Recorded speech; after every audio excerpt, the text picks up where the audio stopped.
Now we turn to our weather here across southwest Florida as temperatures plummet following this morning's cold front. All of us will be feeling those effects by tomorrow morning as we kick off with some of the coldest air that we have dealt with in about 3 to 4 years. Arcadia right now running 17 degrees chillier compared to this time last night, 18 degrees colder in Port Charlotte, 15 degrees colder in Cape Coral, Fort Myers, as well as Sanibel. So putting some numbers to that, we're already down to 42 in Palmdale, now 41 for Moorhaven and Clewiston. Right now we're sitting at 49 degrees for Lehigh as well as Fort Myers.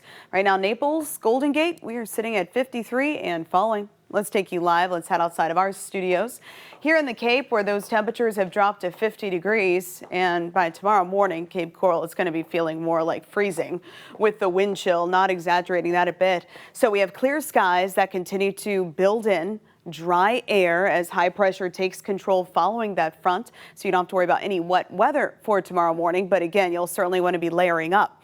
Now, immediately following that front today, very gusty winds started to pump out of the northwest, driving in that cooler and drier air. These were your maximum wind gusts that we experienced, and they ranged anywhere from 32 to 37 miles per hour. So for Punta Gorda, this is where we saw our highest gust at 37, but Naples not far behind, hitting a maximum wind speed of 36 miles per hour for that gust. So speaking of those winds and marine hazards, of course, to follow, small craft advisories now in effect through 6 a.m. So this has been updated since Fox 4 News at 5 and 6 based upon the latest information from the National Weather Service. You still have your rip current threat, but it has been extended now for coastal Sarasota, coastal Charlotte, coastal Lee through 1 o'clock. Thereafter, improvements are forecast. High surf advisory for coastal Collier still in effect through tonight, so only in effect for the next couple of hours. Winds much lighter for this evening. Right now sustained out of the north anywhere from 6 to 9 miles per hour. Not dealing with any strong wind gust.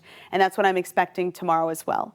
Those strong winds that we dealt with today, don't have to worry about them tomorrow. Nonetheless, 7 a.m. we'll still have some winds out of the northeast upwards of 10 miles per hour. That means we have to factor in that wind chill. So let's break it down community by community. Here's what we're expecting. Tucker's Corner, for example, it's going to be feeling more like 27 degrees along with Ridge Harbor and Pine Level in northwestern DeSoto County. South Venice feeling more like 30 degrees as we kick off tomorrow morning. Even Northport feeling more like 29 alongside Buckingham here in Lee County. Alva, it's going to be feeling more like 27 when you factor the wind in with the temperature. Cape Coral dropping down to what's going to be feeling more like freezing, 31 for North Fort Myers, but even on Pine Island, it's going to be feeling more like the mid-30s for tomorrow morning. And across Collier County, feeling more like 35 for Naples and North Naples. Marco Island, we have the potential there to feel more like 33 with those winds. Little chillier farther inland. Immokalee and Harker are expected to feel more like 30 degrees.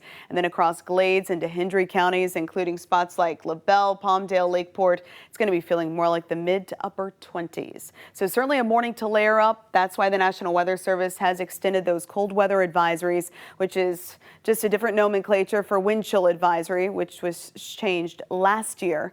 But bottom line, with everybody except for coastal Collier, we're going to be feeling more like freezing for a lot of communities, even as low as 25 miles per hour. And farther inland, we do have those freeze warnings in effect through 9 a.m. So yes, a very chilly start. The good news, though, about high pressure and dry air, it's quick to warm up. So I'm optimistic we'll enjoy lots of sunshine for the afternoon, much lighter winds, high temperatures in the lower 60s. Saturday, not quite as cold of a start, and we're expecting highs on Saturday around 71. Another front comes through on Sunday, followed by another chilly day as we head into your Martin Luther King Jr. holiday.